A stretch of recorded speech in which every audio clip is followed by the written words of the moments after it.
Hello दोस्तों, तो जैसा कि पिछले एपिसोड में हमने देखा कि यान अलायंस को बचाने के बाद ज़ावियन फौरन वापस नहीं जाता, बल्कि साथ ही साथ वो हाल फिल में से कुछ गंदगी को भी साफ कर देता है, जिनमें से एक आदमी का नाम लियू चेंग और दूसरे का नाम वू ज़ेन था। ये दोनों ही 7 ग्रेड के अल्केमिस्ट थे, जिसकी वजह से इन दोनों की अकड़ बढ़ चुकी थी और इन्हें ऐसा लग रहा था कि कोई भी इनसे पंगा नहीं ले सका। लेकिन दूसरी तरफ ज़ावियन ने तो इन्हें सख्त से सख्त सजा देकर इन दोनों को इनकी औकात दिखा दी। जिसके बाद स्टारफॉलिंग पेविलियन का एक एल्डर भी यहाँ ज़ावियन के पास आकर उसे बताता है कि वार्म होल पूरी तरीके से तैयार हो गया, हम लोग वापस जाने के लिए पूरी तरीके से तैयार है। जिस पर ज़ावियन ने भी हमें सर हिला दिया था।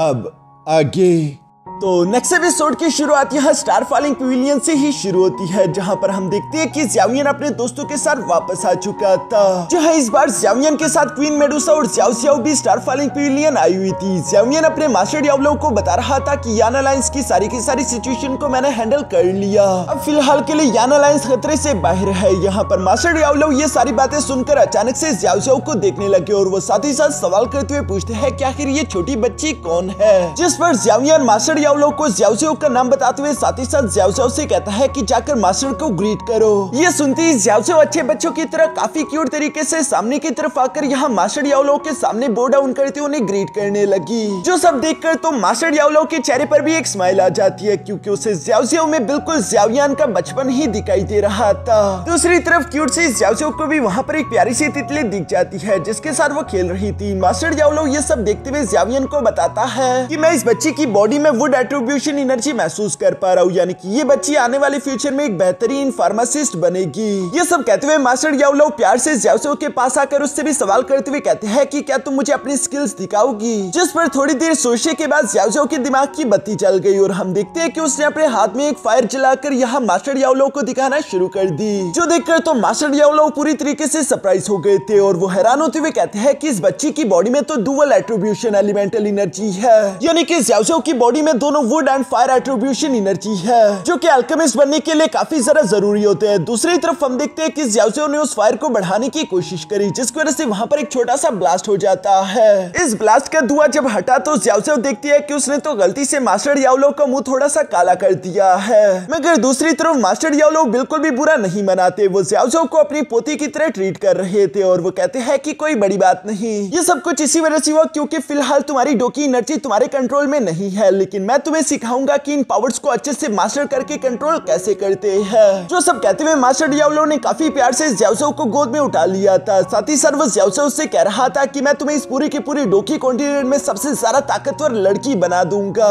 क्योंकि ज़ियाओ ज़ियाओ तो अपने ब्लड लाइन की वजह से बचपन से ही काफी ज्यादा टैलेंटेड है। ये सब सुनकर तो ज़ियाओ ज़ियाओ भी काफी ज्यादा खुश होते हुए फौरन से इसके लिए एग्री हो गई थी। दूसरी तरफ मास्टर डियाब्लो भी मुस्कुराते हुए क्वीन मेडुसा और ज़ावियन से कहते हैं कि अब से ज़ियाओ ज़ियाओ मेरे साथ रहेगी, मैं इसका खुद पर्सनली ख्याल रखूंगा, साथ ही साथ मैं इसे इसकी डोकी एनर्जी भी कंट्रोल करने में इसकी मदद करूंगा। जो सुनकर तो क्वीन मेडुसा और ज़ावियन दोनों ही यहाँ पर मास्टर डियाब्लो का शुक्रिया अदा करते हैं। दूसरी तरफ मास्टर डियाब्लो को तो वैसे ही ज़ियाओ ज़ियाओ काफी ज्यादा क्यूट और प्यारी लग रही थी, वो तो ऐसा महसूस कर रहे थे जैसे कि उनको उनकी पोती मिल चुकी हो। इसके बाद हम लोगों को यहाँ रात का सीन दिखाया जाता है, जहाँ ज़ावियन अकेले बालकनी में खड़ा था। तभी अचानक मास्टर डियाब्लो भी वहाँ पर आ गए और वो ज़ावियन से कहते हैं कि इस बार तो सोल पैलेस ने यान अलायंस से भिड़ने के लिए अपने टियानसुन मास्टर्स को भेज दिया था, जिससे इस बात का अंदाजा लगाया जा सकता है कि सोल पैलेस यान अलायंस को खत्म करने के लिए कितना ज्यादा उतावला है। ये सुनकर ज़ावियन भी जवाब देते हुए कहता है कि हाँ मास्टर डियाब्लो, मैं आपकी बात समझ रहा हूँ, बेशक फिलहाल के लिए ये जंग खत्म हो गई, लेकिन यान अलायंस इस खतरे को इतना हल्के में नहीं ले सकता। ये सब कहते हुए ज़ावियन अभी परेशान हो ही रहा था। तभी अचानक मास्टर डियाब्लो उससे कहते हैं कि चलो ठीक है, परेशान होने की कोई जरूरत नहीं। ये देखो, जो कहते साथ ही मास्टर डियाब्लो अपने पास से एक मैप का होलोग्राम बाहर की तरफ निकाल लेते हैं, जिस पर कई सारे छोटे छोटे रेड डॉट्स बने हुए थे। मास्टर डियाब्लो ज़ावियन को बताता है कि ये जितने भी रेड डॉट्स है ये सारे के सारे सोल पैलेस की लोकेशन है। इन जगहों पर सोल पैलेस ने कब्जा कर लिया और वो लगातार जंग को बढ़ावा दे रहे हैं। फिलहाल उन्होंने कई सारे सेक्ट्स पर हमला करते हुए कई लोगों की जान ले ली ताकि वो उनके सोल्स को इकट्ठा कर सके। ये पहली बार है कि सोल पैलेस इतनी बड़ी अमाउंट में सोल्स को इकट्ठा कर रहा है, यकीनन इसके पीछे उनका कोई बड़ा मकसद होगा। जो सुनकर ज़ावियन भी परेशान होते हुए सवाल करके पूछता है कि मास्टर डियाब्लो, आपको क्या लगता है कि आखिर सोल पैलेस क्या करना चाहता है? इस पर मास्टर याओलो जवाब देते हुए कहता है कि सोल पैलेस हमेशा से काफी ज्यादा मिस्टीरियस और अनप्रेडिक्टेबल रहा। कोई भी नहीं जानता कि वो क्या करेगा, लेकिन कुछ अफवाहें जरूर ऐसी चल रही है कि ये सब कुछ वो लोग स्पेटियल ट्रेड फेयर के लिए कर रहे हैं। स्पेटियल ट्रेड फेयर का ऑक्शन अगले 15 दिन में ओपन हो जाएगा, जहां पर प्यूरिफाइंग डिमोनिक लोटस फ्लेम के मैप का आखिरी टुकड़ा ऑक्शन में बिकेगा। और जैसा कि हम जानते हैं कि हेवनली फ्लेम सोल पैलेस के लिए एक बड़ा खतरा है, इसलिए मुझे पूरा यकीन है कि सोल पैलेस उस प्यूरिफाइंग डिमन लोटस फ्लेम को हमसे पहले हासिल करना चाहेगा। इसलिए सोल पैलेस के कुछ भी करने से पहले हमें एक्शन करना होगा। यह सुनकर ज़ावियन जवाब देते हुए कहता है कि चाहे जो मर्जी हो जाए, उस प्यूरिफाइंग डिमोनिक लोटस फ्लेम को तो हम ही हासिल करेंगे, क्योंकि ऑलरेडी हमारे पास उस मैप के 3 टुकड़े मौजूद है। जिस पर मास्टर याओलो भी हमें सर हिलाते हैं। साथ ही साथ वो ज़ावियन को बताते हैं कि 3 दिन बाद हम लोग स्पेटियल ट्रेड फेयर की तरफ रवाना हो जाएंगे, इसलिए जाकर आराम करो।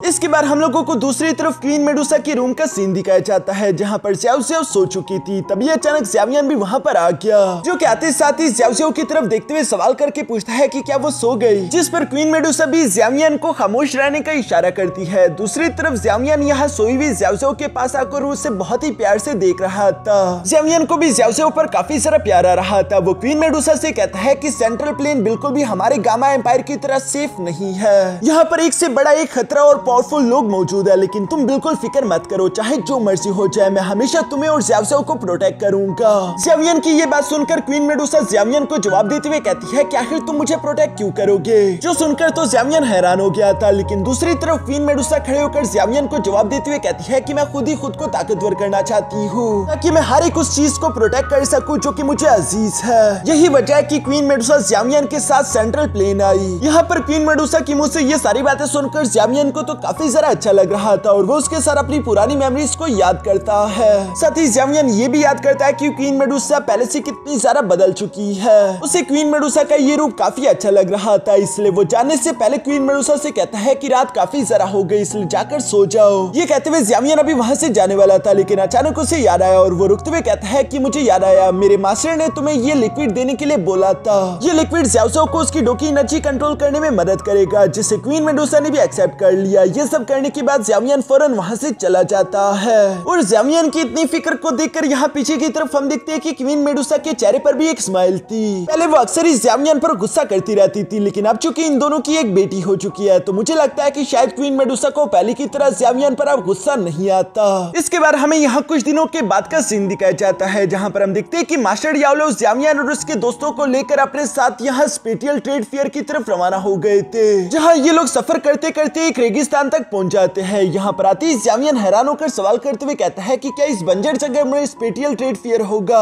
ये जगह तो पूरी तरीके से सुनसान लग रही है। इस पर मास्टर याओलो जवाब देते हुए कहता है कि आसपास की जगह को स्कैन करके देखो, ये जगह सिर्फ दिखने में ही सुनसान है, लेकिन यहाँ पर तुम्हें कई सारे पावरफुल लोगों की एनर्जी महसूस होगी। जो सुनकर जब ज़ावियन ने बिल्कुल ऐसे ही करते हुए आसपास की जगह को स्कैन किया, तो वो सरप्राइज हो गया और वो हैरान होते हुए कहता है कि यहाँ पर 100 से भी ज्यादा पावरफुल लोग मौजूद है, और उन पावरफुल लोगों में जो सबसे ज्यादा कमजोर है वो भी डोजन लेवल की 3 स्टार का वॉरियर है। ये सुनकर तो पॉइजन गर्ल थोड़ी सी परेशान होते हुए मास्टर याओलो से कहती है कि अगर यहाँ पर इतने सारे खतरनाक वॉरियर्स मौजूद है, तो जो स्पेटियल ट्रेड फेयर ऑक्शन के ऑर्गेनाइजर्स है, क्या उन्हें डर नहीं लगता कि यहाँ पर चोरी हो जाएगी? क्योंकि पावरफुल लोग तो जबरदस्ती कुछ भी हथिया सकते हैं। इस पर मास्टर याओलो जवाब देते हुए कहते हैं कि फिक्र मत करो, स्पेटियल ट्रेड फेयर के कुछ असूल है। यहाँ पर पूरे के पूरे डोकी कॉन्टिनेंट के सबसे बड़े ऑक्शंस और ट्रेड्स होते हैं, इसलिए इस जगह को मैनेज करने वाले 3 अलग अलग सेक्शंस है, जो कि ऑर्गेनाइजर्स का भी काम करते हैं। उनमें से एक है डाइजिंग सेक्ट, दूसरा है कोंगसुवान सेक्ट, तीसरा है जियानबो शेंग सेक्ट। ये तीनों ही सेंट्रल प्लेन के काफी ज्यादा पावरफुल फोर्सेस है, तो अगर किसी ने भी यहाँ स्पेटियल ट्रेड फेयर में चोरी करने की कोशिश की, तो वो इन तीनों सेक्शन का दुश्मन बन जाएगा और उसे कड़ी से कड़ी सजा मिलेगी। इसलिए कोई भी ये काम करने की हिम्मत नहीं करता। यहाँ पर जब ये सारी बातें चल रही थी, तभी अचानक हम देखते हैं कि डेजर्ट में वहाँ एक बहुत बड़ा पोर्टल ओपन होना शुरू हो गया, जो कि इन सब लोगों को स्पेटियल ट्रेड फेयर में लेकर जाएगा। इसी वजह से हम देखते हैं कि वहाँ पर बारी बारी करके कई सारे पावरफुल लोग भी समन हो गए, जिन्हें देखकर तो क्वीन मेडुसा हैरान होते हुए कह रही थी कि ये सारे के सारे पर्संस काफी ज्यादा स्ट्रॉन्ग है। मास्टर याओलो जवाब देते हुए कहता है कि फिक्र मत करो, ये ज्यादातर लोग यहाँ पर परेशानी खड़ी करने के लिए नहीं आते, सिर्फ ऐसे गिने चुने लोग ही होंगे जो कि बिला वजह लोगों के लिए प्रॉब्लम क्रिएट करे। यहाँ पर इसी तरह की बातें करते हुए ये लोग बारी बारी करके उस पोर्टल से स्पेटियल ट्रेड फेयर की तरफ रवाना होना शुरू हो गए।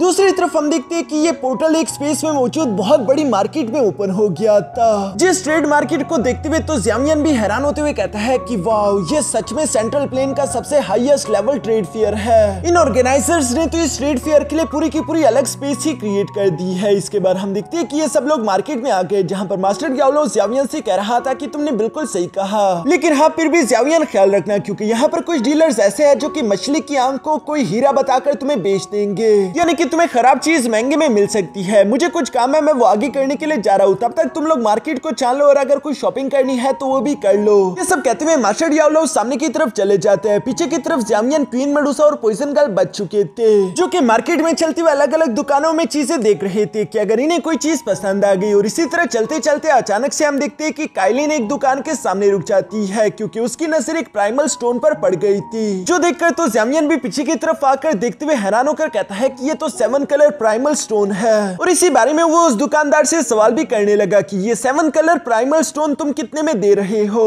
जो सुनकर तो वो दुकानदार यहाँ तिरछी आंख से ज़ावियन और क्वीन मेडुसा की तरफ देखता है, जिनके कपड़े तो काफी सारा शानदार दिखाई दे रहे थे। और वो अपने मन में सोचने लगा कि ये लोग काफी सारा अमीर दिख रहे हैं, क्यों ना मैं अपनी सबसे बड़ी कीमत इन्हें बताऊं, फिर अगर इन लोगों ने मोलताव किया तो मैं वापस से असली कीमत पे आ जाऊंगा। और ये सब सोचते ही वो दुकानदार यहाँ पर ज़ावियन को जवाब देते हुए कहता है कि मुझे 7 कलर प्राइमल स्टोन के लिए कम से कम भी 8 ग्रेड के 2 पिल्स चाहिए, जो दोनों पिल्स कम से कम 3 कलर थंडर पिल्स होने चाहिए। ये सुनकर तो वहाँ पर मुझे सब लोग आपस में बातें करने लगे कि देखो ये दुकानदार तो दिन दिहाड़े लूट मार कर रहा है, क्योंकि सब लोगों को लग रहा था कि ये प्राइमल स्टोन इतना ज्यादा कीमती थोड़ी है। लेकिन दूसरी तरफ हम देखते हैं कि ज़ावियन तो फौरन से इसके लिए एग्री हो गया, जो सुनकर तो वो दुकानदार भी शौक हो जाता है। उसकी आंखें तो पटी की पटी रह गई थी जब ज़ावियन ने यहाँ पर 2 8 ग्रेड की पिल्स उसके हवाले कर दी। और साथ ही ज़ावियन वो 7 कलर प्राइमल स्टोन उठाकर क्वीन मेडुसा के हवाले कर देता है। यहाँ वो दुकानदार शीशी ओपन करके देखता है कि उसमें सच में 2 8 ग्रेड के 3 कलर थंडर पिल्स थे, मगर वो इस बात पर यकीन नहीं कर पा रहा था। इवन कि किसी को भी इस बात पर यकीन नहीं आ रहा था। वो लोग हैरान होते हुए कह रहे थे कि आखिर ऐसा कैसे हो सकता है, ये लोग है कौन जो कि इतनी छोटी सी चीज के लिए इतनी बड़ी कीमत इन लोगों ने अदा कर दी। दूसरी तरफ ज़ावियन अपने दोस्तों से कहता है कि यहाँ पर कुछ चीजें काफी जरा काम की है, चलो आगे चलकर देखते हैं। पीछे की तरफ वो दुकानदार तो अभी भी शौक में था और वो अपने मन में कह रहा था कि कहीं मैं अंधा तो नहीं हो गया, ये क्या सच है। एक मामूली 7 कलर प्राइमल स्टोन के लिए इन लोगों ने मुझे 2 8 ग्रेड के 3 कलर थंडर पिल्स दे दिए, कहीं ऐसा तो नहीं कि ये पिल्स नकली है। वो उसे सुनकर देखता है मगर वो पिल्स बिल्कुल असली थे।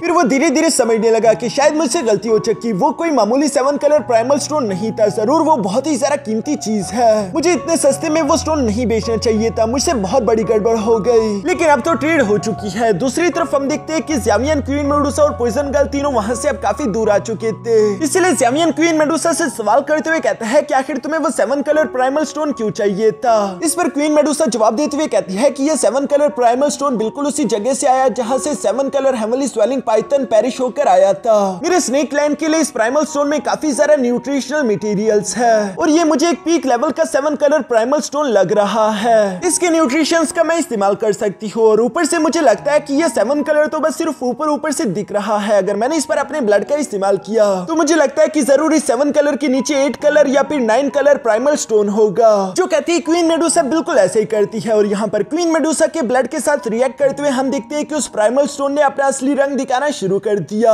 जहाँ इन लोगों को देखने को मिलता है कि ये तो 8 कलर प्राइमल स्टोन है, जो कि अच्छा था। लेकिन ज़ावियन चाहता था कि काश ये 9 कलर प्राइमल स्टोन हो जाता तो ये तुम्हारे लिए और भी ज्यादा बेहतर होता। इस पर क्वीन मेडुसा जवाब देते हुए कहती है कि कोई बात नहीं, 8 कलर प्राइमल स्टोन भी काफी ज्यादा कीमती होते हैं और इस गिफ्ट के लिए ज़ावियन तुम्हारा बहुत बहुत शुक्रिया। जिस पर ज़ावियन जवाब देते हुए कहता है कि हमारे दरमियान कोई भी शुक्रिया की जरूरत नहीं। इसके बाद ज़ावियन इन्हें इशारा करते हुए कहता है कि चलो हमें मास्टर डियाब्लो की तरफ चलना चाहिए, जो सुनकर क्वीन मेडुसा और पॉइजन गर्ल भी उसके साथ रवाना हो गए। यहाँ पर साथ ही हम देखते हैं कि उस प्राइमल स्टोन ने क्वीन मेडुसा की बॉडी के अंदर जाने के बाद चमकना शुरू कर दिया था। इसके बाद नेक्स्ट सीन में हम देखते हैं जहाँ ये लोग मास्टर डियाब्लो से आकर मिल चुके थे और ये लोग सीधा सीधा ऑक्शन की तरफ बढ़ते जा रहे हैं, जहाँ खुद का इन्विटेशन पैटर्न दिखाने के बाद इन लोगों को अंदर जाने की इजाजत मिल चुकी थी और इन लोगों के सामने एक कमरा खुद ही फ्लोट करते हुए आकर खड़ा हो चुका था, जिसे देखते हुए मास्टर डियाब्लो यहाँ पर ज़ावियन और उसके दोस्तों से कहता है कि चलो अंदर चलो। ये यहाँ के सीक्रेट रूम्स है जिन्हें 3 मेजर फोर्सेस ने स्पेशली डिजाइन किया है। ये सीक्रेट रूम बाहर से किसी भी डिटेक्शन को ब्लॉक करते हैं, यानी कि अंदर कौन है ये कोई भी नहीं जान पाएगा।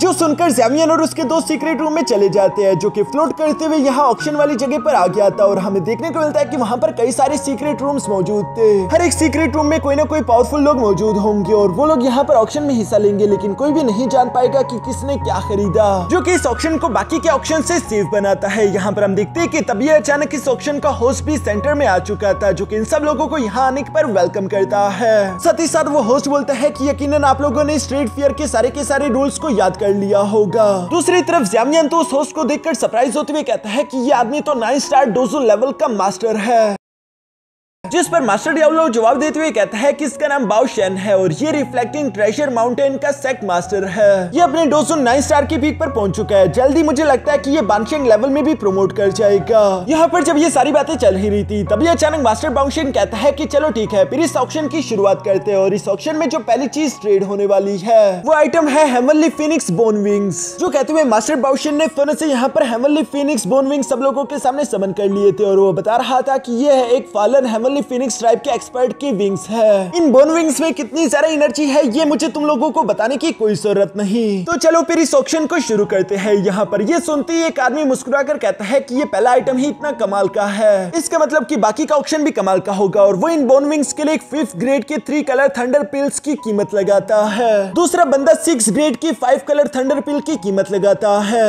इसी तरह करते करते लोग एक से बढ़कर एक बड़ी से बड़ी कीमत लगा रहे थे, लेकिन ज़्यामियन खामोशी के साथ बैठा हुआ था और वो कह रहा था कि इन हेवनली फीनिक्स विंग्स की वजह से मैं एक बार बड़ी मुश्किल में फंस चुका था, लेकिन मुझे यकीन नहीं आता कि इस तरह की खतरनाक चीज को इतने आसानी के साथ यहाँ पर ऑक्शन में बेचा जा रहा है और किसी को भी इस बात से कोई प्रॉब्लम नहीं। यहाँ पर हम देखते हैं कि वो बोन विंग्स एक बंदे ने खरीद लिए थे। इसके बाद सेकंड आइटम के तौर पर वहाँ एक रो रैंक के हेवनली ग्रेड बैटल स्किल को बेचा गया, जिसे golden diamond glazed body technique कहते हैं। इस टेक्निक को भी लोगों ने अलग अलग कीमत लगाकर खरीद लिया था, लेकिन ज़्यामियन को उसमें इंटरेस्ट नहीं था। इसके बाद तीसरे आइटम की बारी आई, जिसे हेवनली वॉइड पॉइजन स्क्रिप्चर के नाम से जाना जाता है, जो कि काफी सारा कीमती दिखाई दे रहा था, क्योंकि पहला आदमी ही इसके लिए 2 8 ग्रेड के 3 कलर थंडर पिल्स देने के लिए तैयार था। यहाँ ज़्यामियन को तो स्क्रॉल में कोई इंटरेस्ट नहीं था, लेकिन जब उसने देखा कि पॉइजन गर्ल को स्क्रॉल में इंटरेस्ट है, तो वो इस हेवनली वॉइड पॉइजन स्क्रिप्चर के लिए सबसे बड़ी कीमत लगा देता है, जो कि थी 2 8 ग्रेड के 5 कलर थंडर पिल्स। जो सुनकर तो वो बाकी के सारे लोग जो कि इसके लिए बिडिंग कर रहे थे वो खामोश हो गए। वो लोग आपस में बातें करते हुए कहते हैं कि बेशक ये हेवनली वॉइड पॉइजन स्क्रिप्चर काफी सारा रेयर है, लेकिन फिर भी मुझे लगता है कि ये कीमत इसके लिए कुछ ज्यादा ही हो गई। आखिर ये आदमी है कौन जो कि इतना सारा अमीर दिखाई दे रहा है? यहाँ पर सब लोगों की नजर अब ज़्यामियन की ही सीक्रेट रूम पर पड़ चुकी थी। ज़्यामियन भी इस बात को समझता था कि उन्हें थोड़ा सावधान रहना होगा, और वो यहाँ पर इस हेवनली वॉइड पॉइजन स्क्रिप्चर को हासिल करने के बाद पॉइजन गर्ल के हवाले कर देता है, जिसे लेकर पॉइजन गर्ल ज़्यामियन का शुक्रिया अदा करती है। दूसरी तरफ होस्ट सब लोगों के सामने अनाउंस करते हुए कहता है कि अब मैं इस ऑक्शन का सेकंड लास्ट आइटम आप लोगों के सामने प्रेजेंट करने वाला हूँ, जिसका तो मुझे आप लोगों को इंट्रोडक्शन देने की भी कोई जरूरत नहीं, क्योंकि ये है ही इतना ज्यादा कीमती। जो कहते साथ ही मास्टर बाओशेन ने फिर से सब लोगों के सामने यहाँ पर रिफाइंड डिमोनिक लोटस फ्लेम के मैप का टुकड़ा बाहर की तरफ निकाल दिया,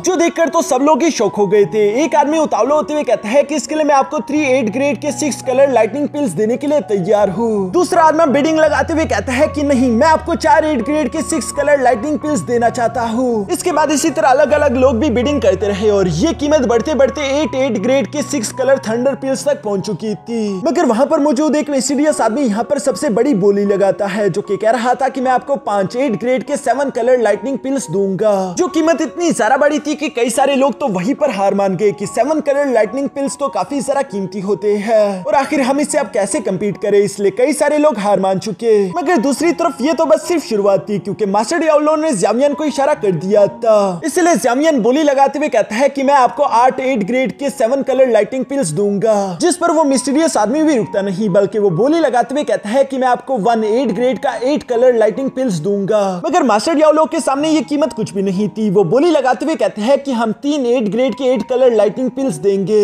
जिस पर तो उस मिस्टीरियस आदमी को भी काफी सारा गुस्सा आ गया था। वो अपनी एनर्जी अनलीश करते हुए कहता है कि मैं ऐसे ही 5 पिल्स दूंगा। मास्टर डियाब्लो उस मिस्टीरियस आदमी की एनर्जी को हवा में आती फौरन से अपनी एनर्जी से काउंटर करते हुए डिस्ट्रॉय कर देते हैं। साथ ही साथ मास्टर डियाब्लो को उस आदमी की एनर्जी से इस बात का भी अंदाजा हो गया था कि वो आदमी एक बानशिंग लेवल का वॉरियर है। लेकिन अब मास्टर डियाब्लो इस ऑक्शन को खत्म करने के लिए सबसे बड़ी कीमत लगाते हुए कहते हैं कि मैं आपको 1 9th ग्रेड की 9 कलर थंडर पिल दूंगा, जो कि इतनी बड़ी कीमत थी कि वहां पर मौजूद कई सारे लोग तो शॉक हो गए और वो हैरान होते हुए कह रहे थे कि क्या मेरे कानों ने बिल्कुल सही सुना, सच में क्या कोई 9 ग्रेड के 9 कलर थंडर पिल्स की कीमत भी लगा सकता है? ऐसी पिल तो बहुत ही ज्यादा एक्सट्रीमली रेयर होगी। यहाँ पर हम देखते हैं कि मास्टर बाओशेन भी उस मिस्टीरियस आदमी के सीक्रेट रूम की तरफ देखने लगे, लेकिन वो आदमी कोई जवाब नहीं देता। यानी कि उसने हार मान ली थी, जिसकी वजह से ये प्यूरिफाइंग डिमोनिक लोटस फ्लेम के मैप का टुकड़ा यहाँ मास्टर डियाब्लो जीत चुके थे और वो इसे एक्सेप्ट करते हुए ज़ावियन के हवाले कर देता है, जहाँ वो ज़ावियन से कह रहे थे कि वो मिस्टीरियस आदमी काफी ज्यादा पावरफुल है, मुझे नहीं लगता कि वो इतनी आसानी के साथ हार मानेगा, यकीनन वो हमारे पीछे जरूर आएगा, इसलिए इस मैप के टुकड़े को संभाल कर रखो।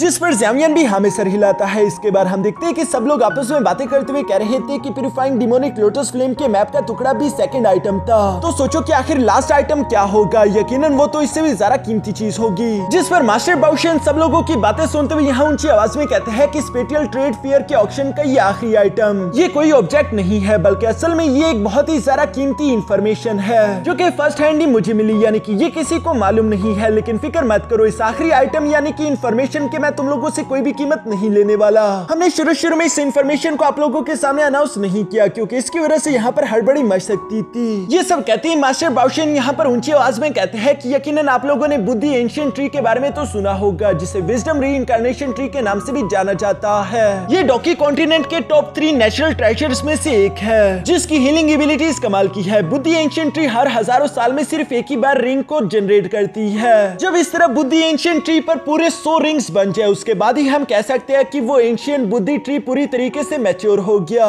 मगर इन रिंग्स को जनरेट करने के बाद बुद्धि एंशिएंट ट्री अर्थ के कोर में कहीं छुप कर रहती है, इसलिए किसी को भी उसकी लोकेशन के बारे में मालूम नहीं हो पाता। मगर ये नेचुरल ट्रेजर है काफी ज्यादा कीमती, क्योंकि जिसको भी ये नेचुरल ट्रेजर मिलेगा वो आसानी के साथ डोशेंग लेवल में ब्रेक थ्रू करके जा सकता है। और मेरे पास आज के दिन उसी बुद्धि एंशिएंट ट्री की लोकेशन की इंफॉर्मेशन है जो कि मैं आप लोगों को बताने वाला हूँ। ये सुनकर तो वहाँ पर मुझे सब लोग आपस में शौक होते हुए बातें करने लगे कि वाकई में ये एक बहुत बड़ी बात है। अब हम समझे कि आखिर ये इंफॉर्मेशन बिल्कुल लास्ट तक क्यों बचाई गई। दूसरी तरफ मास्टर बाउशन भी सब लोगों के सामने अनाउंस करते हुए कहता है कि ये बुद्धि ancient tree ancient wilderness domain में पाया गया। ऐसी जगह पर अपीयर होने की वजह आप लोग अच्छे से समझ सकते हो, क्योंकि वो पूरे डोकी कॉन्टिनेंट की सबसे ज्यादा खतरनाक और फॉरबिडन एरिया है। मगर चूंकि हम सारे के सारे कल्टिवेटर है और हमें इस बात का अच्छे से मालूम है कि हर एक खतरे के साथ बेहतरीन अपॉर्चुनिटीज भी आती है। ये सारी बातें दूसरी तरफ मास्टर डियाब्लो भी सुन रहा था और वो ज़ावियन से कहता है कि मैं समझ गया कि ये बुढ़ाऊ सब लोगों के सामने इस इंफॉर्मेशन को लीक क्यों कर रहा है, क्योंकि अकेले जाना काफी ज्यादा खतरनाक है और ये चाहता है कि ज्यादा से ज्यादा लोग उस तरफ जाने के लिए तैयार हो। ये सुनकर ज़ावियन भी मास्टर डियाब्लो को जवाब देते हुए कहता है कि अगर मास्टर बाउशन की बात सच है और बुद्धि एंशिएंट ट्री अपीयर होने वाला है, तो मुझे लगता है कि हमें उससे पहले जल्द से जल्द प्यूरिफाइंग डिमोनिक लोटस फ्लेम को हासिल करके स्टार फॉलिंग पेविलियन लाना होगा। जिस पर मास्टर डियाब्लो भी हमें सर हिलाते हैं। दूसरी तरफ मास्टर बाउशन कह रहे थे कि ये once in a lifetime opportunity है, इसलिए इस मौके से फायदा उठाना मत भूलना। और इसी के साथ हमारा स्पेशल ट्रेड फेयर ऑक्शन यहीं पर खत्म होता है। मैं एक बार फिर से आप लोगों का यहाँ पर आने के लिए शुक्रिया अदा करता हूँ। जो सब कहती है मास्टर बाउशन वहाँ से चला गया, उनके जाने के साथ ही मास्टर डियाब्लो भी खड़े होकर ज़ावियन से कहते हैं कि चलो हमें यहाँ से निकलना चाहिए, क्योंकि हो सकता है कि कुछ लोग हमें टारगेट करने की कोशिश करें। दूसरी तरफ सीन शिफ्ट होकर उसी मिस्टीरियस मास्टर पर भी आ गया था, जिसने मास्टर डियाब्लो की एनर्जी से उससे पहचान लिया था और वो इसलिए मुस्कुराते हुए कह रहा था कि पुराने दोस्त, आखिर एक बार फिर से हम दोनों की मुलाकात हो ही गई। जिस सीन के साथ ही हमारा ये एपिसोड यहीं पर खत्म हो जाता है।